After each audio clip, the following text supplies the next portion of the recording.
बिस्मिल्लाहिर्रहमानिर्रहीम। अस्सलाम वालेकुम। आप देख रहे हैं DNN न्यूज और मैं हूं गुलाम ज़हरा। अब रुख करते हैं खबरनामे की तरफ।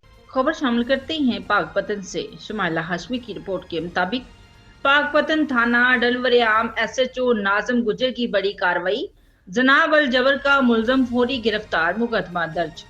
पाकपतन थाना डलवरियाम की हदूद में जखीरा डलवरियाम के बेलदार की लकड़ियां लेने गई खतून से ज्यादती, पुलिस ने मुकदमा दर्ज करके मुलजम को गिरफ्तार कर लिया।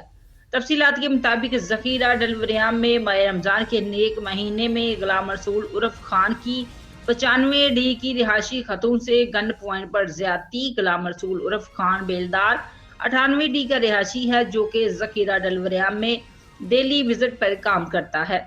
खतून लकड़ियां चुनने के लिए गई तो मुलजम ने जखीरे में मौके का फायदा उठाते हुए खतून को गन पॉइंट पर ज्यादती का निशाना बना डाला।